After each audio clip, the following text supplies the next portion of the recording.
더 편하십니까? 아니면 살기가 막막하신 날도 있습니까? 이 세상 살 때 늘 기쁘고 감사하십니까? 아니면 미래에 대한 두려움, 걱정, 염려가 있을 때가 있습니다. 그러면 사람이 되게 연약한 존재거든요. 그래서 인간의 본성 중 하나가 뭐냐면 바로 내일에 대해서 두려워하고 염려하고 걱정한다는 겁니다. 왜 그런가? 사람은 본성적으로 알아요. 내가 완벽하지 않다는 거, 내가 전능하지 않다는 거. 그래서 내가 설사 내일을 예측하고 준비해도 내 계획대로 완벽하게 대비할 능력이 없다는 걸 알기 때문에 두려워하고 걱정하고 조심하죠. 여러분 이제 미국의 그 정신과 의사들이 합동으로 모여서요, 인간에 대한 두려움을 이제 조사한 결과가 있거든요. 그 연구 결과를 한번 같이 볼게요. 그 연구 결과를 보면요, 어떻게 되냐면, 자, 1번 보세요. 미래에 일어날 일에 40%가 걱정을 하는데 어떤 걱정이에요? 미래에 일어날 일에 대한 걱정. 두 번째, 30%는 이미 지나간 과거에 대해서. 12%는 어떤 거죠? 아직 일어나지 않았는데 미리 어떡하고요? 상상하고 어떡하고요? 가상에서 하는 걱정이요. 18%는요. 걱정하지 않아도 될 일에 대한 걱정이요. 지금 보면 70% 이상이 미래 혹은 아직 일어나지 않은 일 혹은 상상하고 가정에서 먼저 자기 마음대로 걱정한다는 결과가 나왔어요. 여러분, 오늘 우리 본문에 그 우리 성경 말씀 제가 같이 보려고 하는 본문 제목이 뭔지 아십니까? 오늘 설교의 제목이 한번 보십시오. 제목이 뭡니까? 하나님 없는 가상의 무서움. 여러분, 가상이 뭔지 아시죠? 그러니까 아직 일어나지 않은 일인데 미리 자기가 가정하고 상상해서 걱정하는 걸 말하죠. 자, 근데 여러분, 성경이요, 우리의 이런 인간의 본성의 두려움에 대해서 우리가 두려워한다는 거 알까요? 모를까요? 성경이 우리를 알까요? 모를까요? 알죠. 하나님 우리를 아실까요? 모르실까요? 아시죠. 그래서 하나님이 우리에게 뭐라고 말씀하시냐면 이렇게 말씀하세요. 베드로전서 5장 7절 보면 뭐라고 말씀하시죠? 자, 다 같이 읽어보겠습니다. 시작. 너희 염려를 다 주께 맡기라. 여러분, 이 말씀 많이 들어본 말씀이죠. 우리 염려를 다 어떡하라고요? 주께 맡기라고. 근데 이렇게만 말하면 우리 이런 생각을 할 수 있어요. 아니, 주님께 맡기라고? 어떻게 맡길 수가 있는가? 라고 질문할까봐 하나님이 이렇게만 말씀하지 않고요, 제가 반절만 이렇게 들었는데 이 베드로전서 5장 7절을 다 뭐라고 말씀하시냐면 이렇게 말씀하세요. 같이 읽어보겠습니다. 시작. 너희 염려를 다 주께 맡기라. 이는 그가 너희를 돌보십니다. 성경은 우리한테 뭐라고 말하냐면 너희 염려를 어떡하라고요? 주께 맡기라고. 뒤에 그냥 맡겨라고 마구잡이로 말씀하시는 게 아니라 근거를 대요. 근거가 어디에 있다고요? 이는 우리가 왜 그걸 맡길 수 있냐면 어떻다고요? 그가 어떡한다고요? 우리를 돌보신다고. 그래서 그가가 누구냐면요, 하나님이요. 예수 그리스도가 우리를 어떡한다고요? 돌보실 거기 때문에 우리가 두려워하지 말라고 성경이 이미 약속하고 있다는 거예요. 자, 그럼 여러분 생각해보세요. 이 말씀 누가 했다고요? 베드로요, 베드로. 이 말씀 누가 했다고요? 네, 베드로요. 여러분 생각해보세요. 베드로가 이 베드로 전설을 적은 건 나이 들어서 하나님을 충분히 경험하고서 적은 거거든요. 그럼 이게 그냥 어느 날 하나님이 뚝 떨어지는 말씀으로 그냥 계시로 받아 적었을까요? 아니면 자기가 인생 가운데 하나님을 경험하고 자기의 인생 가운데 어떻게 하나님이 자기를 돌보시고 책임지는지를 충분히 그 하나님을 만나고 알고 실제에서 경험해서 자기 인생에서 나온 말일까요? 네, 자기 인생에서 자기 입술을 통해서 나온 말씀이라고요. 그러니까 이 말은 그냥 하나님 앞에 뚝 말한 게 아니고 베드로는 하나님이 어떤 하나님인지, 어떻게 약속을 하시고 어떻게 우리를 책임지고 돌보신지 알았기 때문에 담대하게 하나님의 백성인 우리들에게 뭐라고 말할 수 있었다고요? 너희 염려를 주께 맡기라고요.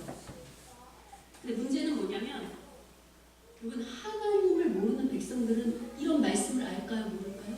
모르죠. 그래서 하나님을 모르는 세상 사람들은 여전히 두려움에 벌벌 떨죠. 그래서 오늘 본문 우리가 읽은 이 출애굽기 8절이고 우리 지난 시간에 연이어서 한 번 더 그 본문을 본 건데 출애굽기 보시면 1.8절 본문을 보시면 애굽의 요셉을 알지 못하는 어떤 왕이요? 새 왕. 우리 지난주에 배웠죠. 요셉을 알지 못한다는 건 누구를 알지 못한다는 겁니까? 하나님. 그래서 이 하나님을 모르는 애굽의 왕은요, 어떤 일이 발생했냐면 두려워하기 시작했어요.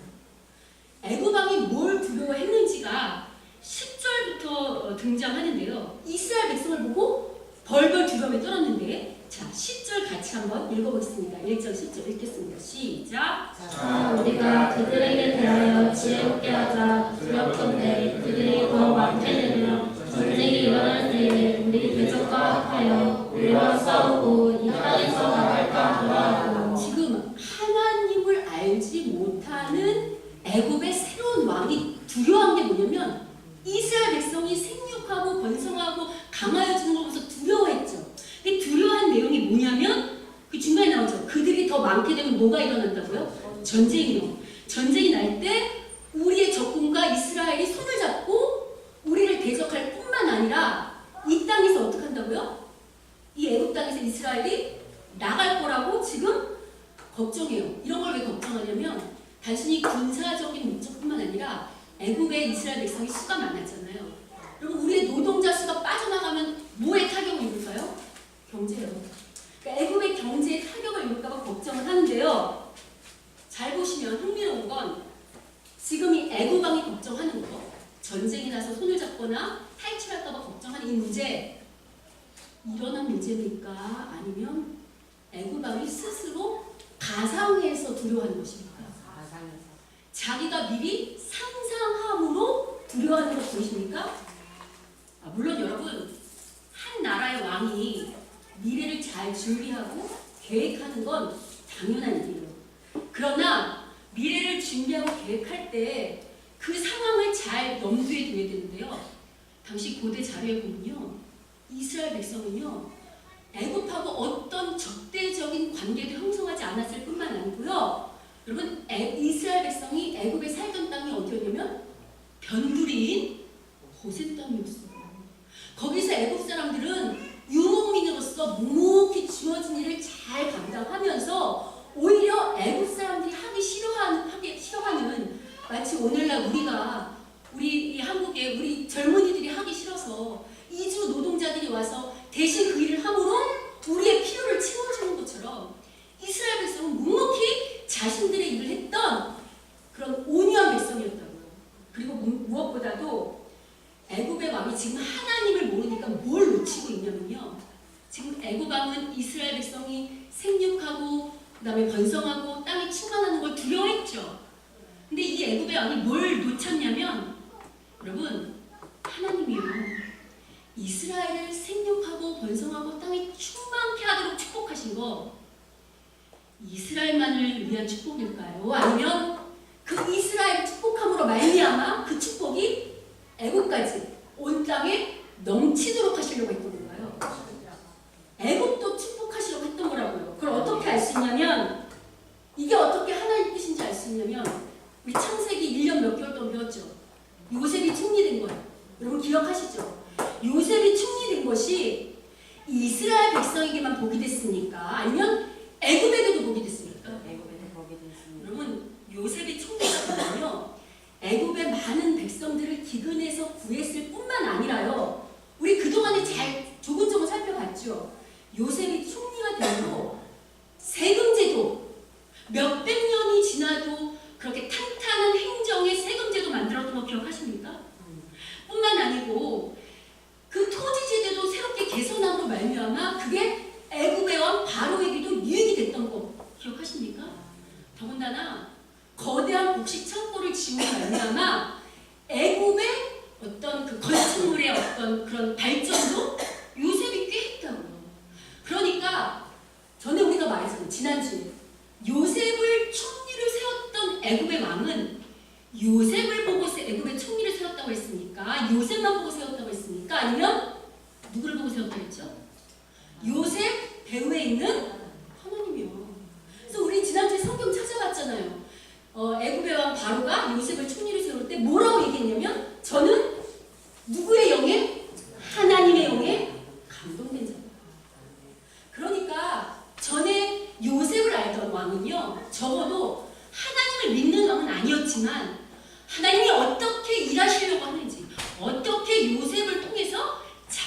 때까지 축복하려고 했는지를 아는 왕이었어요. 그런데 지금 하나님을 모르자 이 하나님을 모르는 왕이 등장하자 이 왕은 자기가 가상에서 두려워할 뿐만 아니고요. 어떻게 하냐면 여러분 하나님을 모르는 사람은 누구의 지혜들이랄까요? 자기 지혜. 그래서 여기 1장의 10절 보세요. 두려워하니까 자 우리가 그들에 대하여 어떻게 하자고요? 지혜롭게 하자고 하는 거 보이십니까? 여러분 지혜의 근원은 누구시죠? 하나님이에요. 하나님을 모르는 인간의 지혜는요 한계가 있을 뿐만 아니고요 더 무서운 건 뭔지 아세요? 하나님을 모르는 인간의 지혜는 자칫하면 하나님의 뜻과 하나님의 계획을 역행하는데 사용될 수 있다는 데 무서움이 있어요. 그게 오늘 본문이 말하고 있죠. 왜냐하면 우리가 앞으로 몇 주간에 걸쳐서 이 출애굽기 1장을 좀 상세히 살펴볼 건데요. 1장 8절부터 22절에는 애굽을 몰랐던, 그러니까 하나님을 몰랐던 이 애굽의 왕이 자기의 지혜대로 하는 일 3가지가 등장합니다. 어떻게 하냐면 첫 번째가 뭐냐면 이스라엘 백성을 탄압하기 위한 3가지 지혜가 등장하는데 바로 첫 번째가 고역과 인구, 그러니까 학대를 통한 인구 감소 정책이에요.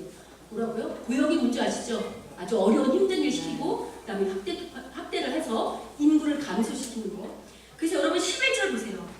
11절 보면 그들이 낸 지혜가 뭐냐면 감독들을 어디 위에 세워요? 이스라엘을 지금 나그네에서 노예로 전락시키는 거 보이십니까? 뿐만 아니고 그들에게 뭐를 지어? 무거운 짐을 지어서 뭐를 건축하게 하냐면 누구를 위한? 바로 왕을 위한 국고성 비동과 라암셋을 건축하게 하죠. 맞아요? 그래서 이 정책은요 애굽 왕의 인간적인 지혜를 생각할 때는 이렇게 생각한 거예요. 지금 애굽 왕은 어떻게 생각하냐면 이스라엘 백성을 노예로 전락시킴으로 말미암아 돈 한 푼 인건비 들이지 않고 뭐를 세울 수 있어요? 건축물이요. 성을 세울 수 있고 또 하나는 이렇게 노역을 시킴으로 말미암아 이스라엘 백성의 인구수를 어떻게 할 수 있죠? 감소시킬 수 있는, 탄압할 수 있는, 그러니까 도랑치고 가재 잡는 일석이조의 효과를 노린다고. 그래서 어떻게까지 힘들게 그 고역을 시키냐면요. 14절 보세요. 14절 보시면 어려운 노동으로 그들의 생활을 괴롭게 하니 뭐를 시킵니까? 흙이기와 어떤 거요? 벽돌 굽기 또 농사 보이세요? 여러분 제가 이 자료를 찾아보니까요. 여러분 그러니까 고대에 벽돌 만드는 방법은요. 어떻게 만드냐면 집 있죠, 집. 지푸라기랑 물 끼는 지능 아세요? 이렇게 섞어가지고 이렇게 잘 이겨가지고 직사각형 판에 틀을 만들어서 3일 정도 이렇게 말려야 되는데 그냥 3일 말리는 게 아니고 앞으로 3일을 만들고 다시 뒤로 뒤집어서 3일을 말려야 된대요. 그러면 벽돌 한 장 만드는데 며칠이 소요된다는 거죠? 그렇죠. 6일에서 약 7일 정도. 근데 여러분 당시의 고대전을 보면 이스라엘 백성 40명이 하루에 벽돌을 몇 개 만들었는 줄 아세요? 40명이 만든 게 하루에 8만 개를 만들었대요. 얼마나 힘든 노동을 시켰는지 이제 아시겠습니까? 지금요 애굽의 왕은요 하나님을 모르기 때문에요 지금 이스라엘 백성을 탄압하죠. 지금 이스라엘이 뭘로 세웠냐면 적으로 돌려 세웠죠. 근데 여러분 잘 보시면 이스라엘이 생육하고 번성하고 땅이 충만하려고 하는 계획은 원래 누구의 계획이죠? 하나님 계획. 근데 지금 이스라엘을 적으로 돌리고 인구를 탄압한 이 정책은 실은 누구를 적으로 돌리는 것과 똑같습니까? 하나님을 적으로 돌리고 누구의 계획을 반대하는 것과 똑같습니까? 하나님의 계획을 무너뜨리고 반대하는 것과 똑같은 일을 하고 있다고요. 여러분 이렇게 애굽이요. 이 애굽의 왕이 이스라엘을 적으로 돌리고 하나님을 적으로 돌리고 이스라엘 백성을 탄압하고 하나님의 계획을 반대한 결과는 참으로 참남이에요. 어떻게 참남한가? 전에는 이스라엘 때문에 애굽이 복을 받았다고요. 근데 이제 앞으로 하나님은 이 이스라엘 탄압한 애굽에게 몇 가지 재앙을 내리십니까? 10가지 재앙을 내리십니다. 뿐만 아니고요. 마지막 재앙이 뭐죠? 애굽의 모든 사람들의 장자가 죽게 되는 결과를 초래하게 된다고요. 자, 그러면 이렇게 자신의 가상 시나리오로 하나님과의 반대 입장에 서는 것, 이러한 일들 하나님을 안 믿는 백성에게만 일어날까요? 그렇지 않아요. 이 성경을 보면요, 이미 하나님의 구속의 은혜를 받았음에도 불구하고, 그래서 하나님을 아는 백성임에도 불구하고 아직 일어나지 않은 일들에 대한 가상 시나리오로 말미암아 두려워하는 그런 일들이 많이 등장해요. 특별히요, 이 성경의 어떤 그 가상 시나리오에 들어올 때는요, 이스라엘 백성이 하나님을 몰라서일 때가 아니고요, 뭐를 잊었는가? 하나님의 약속을 잊고 하나님을 인정하지 않을 때 그런 일이 발생해요. 자, 제가 한 예를 보여드리면 바로 열왕기상 12장에 이제 등장하는 사람이 있는데요. 혹시 여로보암이라고 들어보셨습니까? 네. 여로보암은 누구냐면요, 여러분 솔로몬은 아시죠? 지혜로운 왕. 우리는 솔로몬 하면 늘 지혜로운 왕이라고만 생각하는데, 여러분 솔로몬은 초반에는 하나님을 잘 섬겼던 왕이지만요, 후반에는 어떻겠죠? 하나님을 배교한 왕이에요. 하나님이 솔로몬에게 많은 기회를 주셨음에도 불구하고 솔로몬이 그 경고의 말씀을 듣지 않자 하나님은 어떻게 하시냐면, 솔로몬의 그 배교의 죄 때문에, 원래 이스라엘이 12지파죠. 근데 이 나라를 찢기로 작정하십니다. 그래서 10지파는 누구 손에 맡기냐면 솔로몬의 오른팔이었던 여로보암이라는 사람이 있어요. 신하 중에. 그 사람한테 10지파를 맡기시면서 그 북이스라엘의 왕으로 세우세요. 근데 그때 하나님이 이 여로보암을 북이스라엘의 왕으로 세우실 때 뭐라고 약속하셨냐면 이렇게 약속하셨어요. 열왕기상 11장 28절 같이 한번 38절 같이 한번 보겠습니다. 자, 위에 것만 읽어보겠습니다. 전부 다 읽어보겠습니다. 시작. 내가 명령한 모든 일에 순종하고 내 길을 행하며 내 눈에 합당하기를 하며 내 종 다윗의 행함같이 내 윤례와 명령을 지키면 내가 너와 함께 있어 내가 다윗을 위하여 세운 것 같이 너를 위하여 견고한 집을 세우고 이스라엘. 하나님이 북이스라엘을 여로보암한테 주면서 뭐를 약속하시냐면 내가 네 집을 다윗의 집처럼 견고하게 해줄게. 근데 조건이 있어. 조건이 뭐냐면 모든 일에 어떻게 한다고? 모든 일에 순종하고. 어느 길로 했나요? 하나님의 길로 행하고. 누구 눈에 합당하게? 하나님 눈에 합당하게. 그렇게 순종한다면 여로보암의 왕위를 탄탄하게 해주겠다고 말씀하셨다고요. 자, 그러면 앞으로 여로보암은 자신의 왕위를 견고하게 지키는 유일한 방법은 뭡니까? 이 약속의 말씀을 기억하고 이 약속의 말씀을 지켜 행하는 거예요. 근데 여로보암은 그렇게 하지 않아요. 여러분은 어떻게 하는가? 자기만의 가상의 시나리오를 쓰게 됩니다. 여러분 이스라엘은요, 최소한의 그 3번 절기가 있어요. 그 6월절, 그 다음에 오순절, 추석절 이렇게 3번 절기인데 이때만큼은 모두 다 예루살렘 성전에 모여서 모든 지파가 모여서 함께 예배드리고, 마치 우리나라가 왜 명절이 있죠. 추석이 있고 설날이 있는 것처럼 여러분 명절 때는 온 가족이 어떻게 하죠? 모이죠. 모든 민족의 명절인 것처럼 이스라엘은 3번 절기, 1년에 3번만큼은 모든 지파가 예루살렘 성전에 모여서 이 명절을 예배만 드리는 게 아니라 우리가 한민족인 것을 기억하면서 함께 축제를 즐겨야 된다고요. 근데 문제는 뭐냐면 북이스라엘의 예루살렘 성전이 있을까요? 남유다의 예루살렘 성전이 있을까요? 예루살렘 성전은요, 남유다에 있어요. 그러면 이 명절이 되면 북이스라엘 사람들은 이 예배를, 이 명절을 지키기 위해서 어디로 내려가야 됩니까? 남유다로 내려가야 돼요. 그래서 이럴 때 이런 것들을 가지고 여로보암이 어떻게 가상의 시나리오를 쓰냐면 왕상 12장 17절, 28절 같이 보겠습니다. 자, 읽어보겠습니다. 시작. 만일 이 백성이 예루살렘에 있는 여호와의 성전에 제사를 드리고자 하여 올라가면 이 백성의 마음이 유다 가운데 그들의 주 르호보암에게로 돌아가서 나를 줄이고 유다의 왕 르호보암에게 돌아간다. 여기까지만. 자, 지금 보시면 지금 어떤 가상신을 쓰냐면 북이스라엘 사람들이 명절 때 되면 남유다 예루살렘에 내려갈 거 아니에요. 르호보암은 누구냐면 다윗의 그 솔로몬의 아들이거든요. 그러니까 내려가게 되면 이 백성들이 갑자기 마음을 돌이켜서 누구를 죽일 거래요? 여로보암이 자신을 죽이고 그리고 다시 남유다 편으로 돌아설 거라고 상상하며 두려워해요.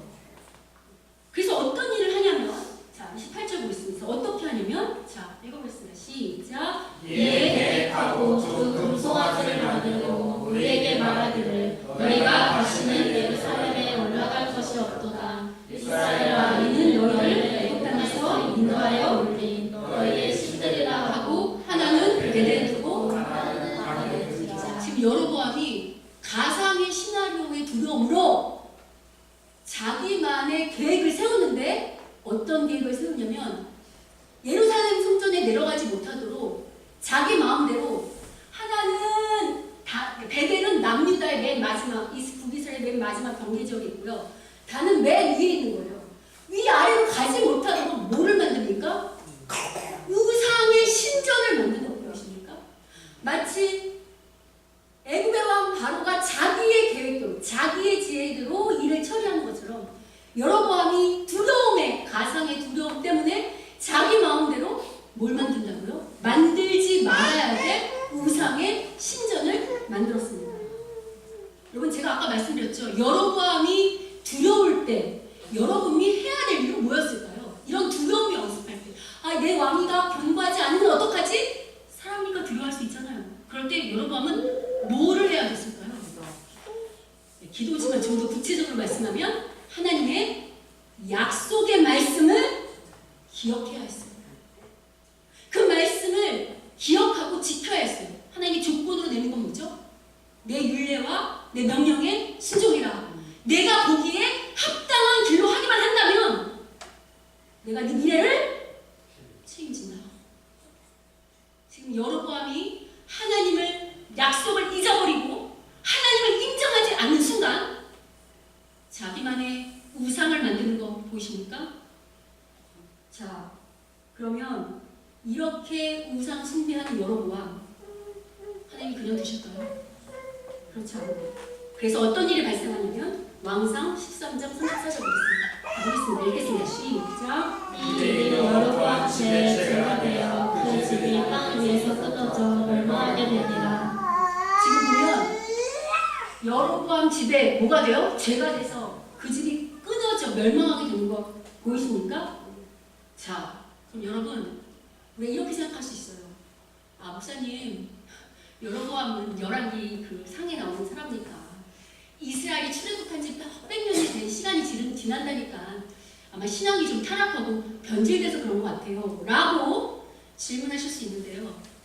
그렇지 않은 게 하나님의 은혜를, 구속의 은혜를, 기가 막힌 구속의 은혜와 하나님의 기가 막힌 기적과 하나님의 기가 막힌 돌보심을 경험하고도 그 하나님의 약속을 잊어버리고 곧 하나님을 인정하지 않고 자신들만의 가상 시나리오를 쓴 이야기가 바로 민수기에 등장합니다.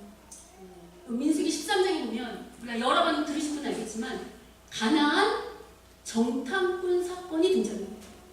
거기 12명의 정탐꾼이 가나안 정복을 하기 앞서서 가나안을 정탐하러 갔죠. 근데 여러분 그 12명 중에 그 정탐꾼이 돌아왔을 때 10명이 뭐라고 말합니까? 이렇게 말합니다. 13장 34절 메시지 한번 보겠습니다. 자, 보겠습니다. 읽어보겠습니다. 시작. 우리의 자손의 거인들을 보았다니 우리는 스스로 보기에도 메뚜기 같으니 그들이 보기에도 그와 같았을 것이니라. 지금 그 정탐꾼들이 돌아와서 자기들이 누구와 같대요? 근데 여기서 끝나는 게 아니고요. 어떤 가상의 시나리오를 쓰냐면 누가 보기에도 그들이가 누구예요? 가나안 족속이 보기에도 이스라엘 백성이 어떨 것 같다고요? 메뚜기일 것 같다고 미리 어떡합니까? 가상의 시나리오를 씁니다. 여러분 그들이 우리를 메뚜기를 볼지 안 볼지는 누구만 알까요? 하나님만 알습니다.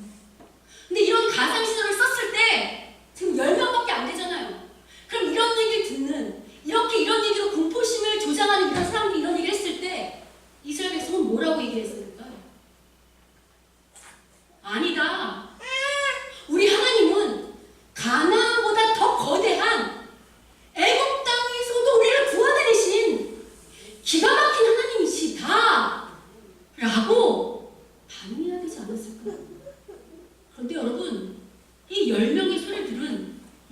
백성 어떻게 반응하는 줄 아십니까? 민수기 14장 3절을 보겠습니다. 자, 같이 한번 보겠습니다. 읽어보겠습니다. 시작. 어찌하여 여호와가 우리를 그 땅으로 인도하여 칼에 쓰러지게 하려 하는가? 우리 처자가 사로잡히리니 애굽으로 돌아가는 것이 낫지 아니하랴. 여러분, 가나안 땅은 하나님이 이스라엘 백성에게 축복의 땅으로 선물로 주겠다고 태초부터 약속하셨던 땅이에요. 우리 아브라함 때부터 약속했던 세 가지 중에 땅이 꼭 들어가는 거 기억하십니까? 근데 지금 이스라엘은 이 약속의 내용을 알고 있음에도 불구하고 우리가 그 땅에 들어가면 하나님이 우리를 어떻게 한다고요? 칼에 우리를 쓰러져서 죽게 할 거라고 가상의 시나리오로 두려움에 벌벌 떠는 거 보이십니까? 그런데 재밌는 건 아까 말씀드린 것처럼 10명이 이렇게 말했을 때 이스라엘 백성이 이 말씀에 같이 동요한다는 거예요. 같이 술렁술렁 한다는 거예요. 이럴 때 기가 막힌 두 사람이 등장합니다. 여러분이 잘 아시는 것처럼 바로 갈렙과 여호수아예요. 모든 백성이 하나님의 약속을 잊어버리고 가상의 두려움으로 벌벌 떠는 그 순간에 오직 딱 두 사람, 갈렙과 여호수아만 옷을 찢으면서 뭐라고 말하는가?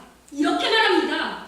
민수기 14장 8절부터 9절 한번 읽어보겠습니다. 자, 읽겠습니다. 민수기 4장 8절 읽겠습니다. 시작. 여호와께서 우리를 기뻐하시며 우리를 그 땅으로 인도하여 주시고 그 땅을 우리에게 주시리라. 이는 과연 적과 우리를 사랑이라. 지금 여호수아와 갈렙은 이 말을 그냥 하는 게 아니고요. 누구의 약속을 기억하면서 하는 걸까요? 하나님의 약속을 기억하면서 하는 말이에요. 뿐만 아니라 그 다음, 자, 읽어보겠습니다. 시작. 다만 여호와의 거역하지는 말라. 또 그 땅 백성을 두려워하지 말라. 그들은 우리의 먹이라. 그들의 보호자는 그들에게서 떠났고 여호와는 우리와 함께 하시느니라. 그들을 두려워하지 말라. 여러분, 똑같은 상황인데 하나님의 약속을 기억하는 단 두 사람은 가나안은 우리의 밥이다 라고 말하면서 백성들에게 하나님의 약속의 말씀을 상기시키면서 두려워하지 말라고, 하나님의 약속하신 땅이 반드시 우리를 축복하실 거라고, 그 땅 우리의 선물로 주실 거라고 담대하게 외치는 거 보십니까? 근데 여러분, 그럼 이렇게 약속을 기억하고 이런 이야기를 하는 이 두 사람이 나타났을 때 이스라엘 백성은 어떤 반응을 보였어야 할까요? 회개했어야 될까요? 그렇구나. 우리가 잠시 하나님의 약속의 말씀을 잊었구나. 저 두 사람을 통하여 하나님 우리를 깨우시는구나. 저 말씀 앞에 우리가 수복하고 우리의 마음을 돌이키며 담대함으로 무장하여 그 땅을 꼭 정복해야겠구나 라고 해야 되겠죠. 근데 여러분, 이스라엘 백성은 그렇게 하지 않습니다. 민수기 14장 10절을 볼까요? 어떻게 하는지 아십니까? 자, 읽어보겠습니다. 시작. 온 회중이 그들을 돌로 치려 하는데 그들의 여호와의 영광이 사막에서 이스라엘 모든 자손에게 나타나시니라. 여러분, 지금 하나님의 약속의 말씀을 기억하고 그 말씀으로 백성들을 일깨우려고 하는 그 두 사람을 다수의 이스라엘 백성이 어떻게 하려고 한다고요? 돌로 쳐서 죽이려고 해요. 그럴 때 누가 나타나십니까? 하나님이.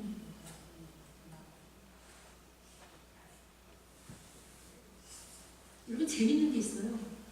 오늘 본문을 한번 다시 보시겠습니까? 출애굽기 1장. 출애굽기 1장 본문 12절을 보면요, 아주 흥미로운 건 뭐냐면 이렇게 나와요. 자, 같이 한번 읽어보겠습니다. 1장 12절 읽겠습니다. 시작. 그러나 때를 받을수록 더욱 강성하여 퍼져나가니 애국 사람이 이스라엘 자손으로 말미암아 근심하여. 지금요, 애굽의 왕은 이스라엘을 생육하고 번성하려고 하는 이 하나님의 축복의 계획을 무너뜨리려고 여러 가지 탄압하고 핍박하고 환경을 점점 더 어렵게 만드는데 오히려 백성 수가 어떻게 한다고요? 점점 더 번성한다는 거 보이십니까?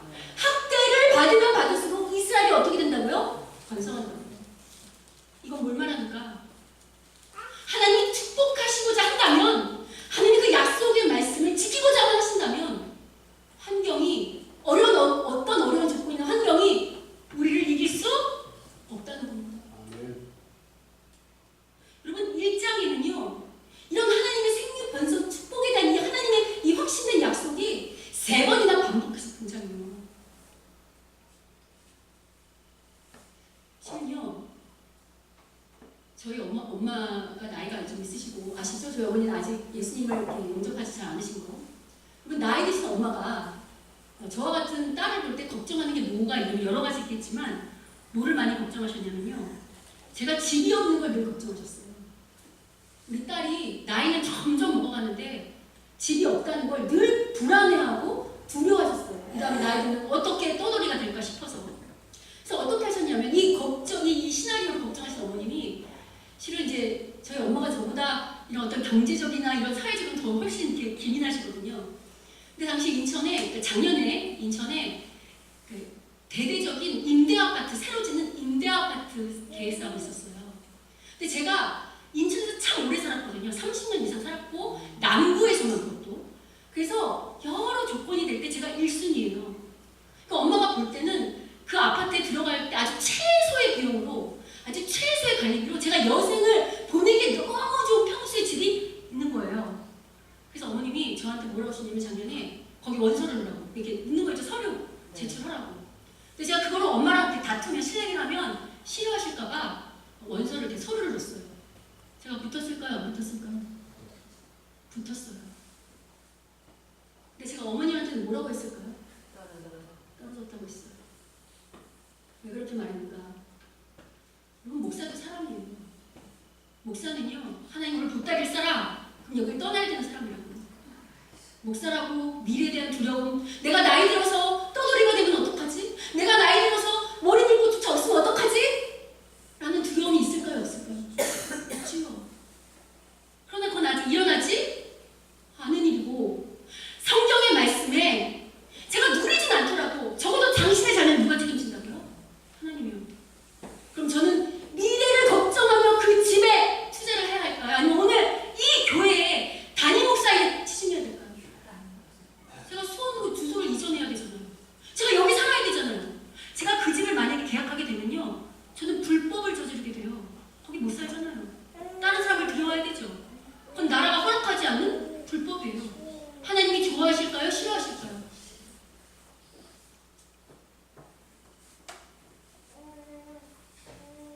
여러분, 저는 알아요.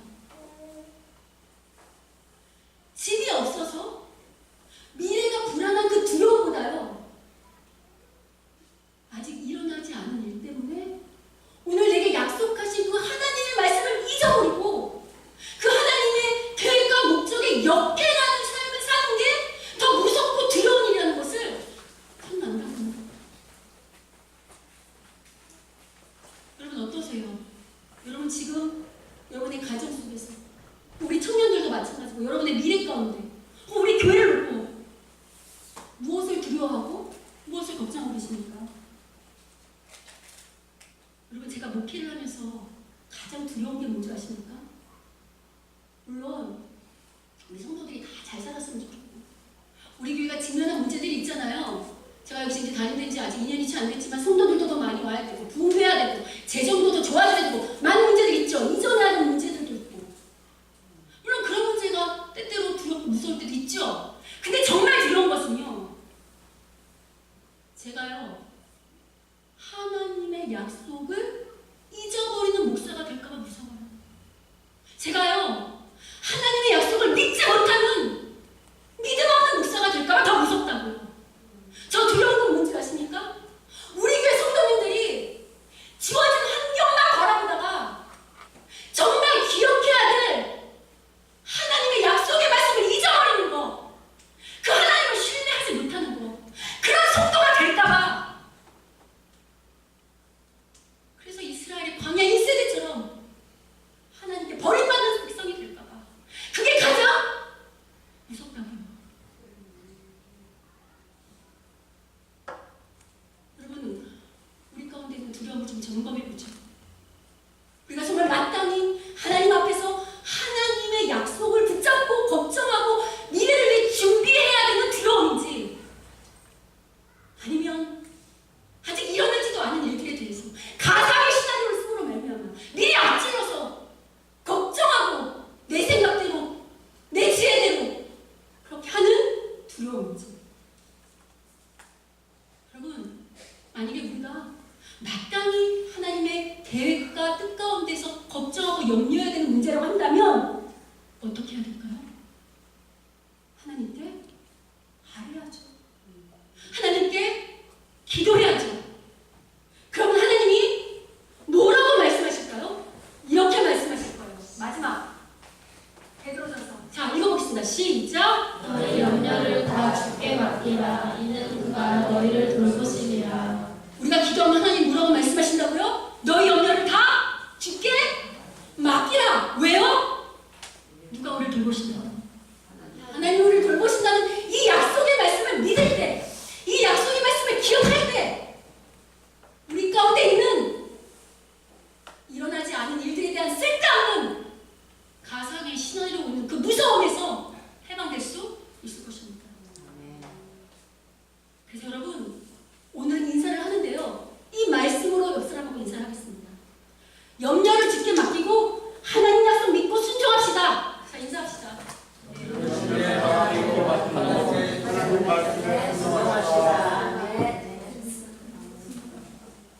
여러분, 염려를 주께 맡기시겠습니까? 아이고야. 별로 안 맡기고 싶으신가 본데. 자, 다시. 염려를 주께 맡기시겠습니까? 네. 하나님이 우리를 돌보실 것을 믿으십니까? 네. 하나님의 약속의 말씀을 신뢰하십니까? 네. 바라기는요, 이제는 제발 하나님 없는 가상의 시나리오로 하나님 마음을 아프게 하는 교회가 되지 마시고요. 하나님 약속을 온전히 신뢰함으로 하나님의 계획과 뜻을 이루는, 그 약속을 이루는 정말 멋지고 아름다운 주님의 교회가 되기를 주님의 이름으로 축원합니다. 우리 찬양하겠습니다. 믿음이 없이는 함께 찬양할 때 우리의 마음을 찢으며 하나님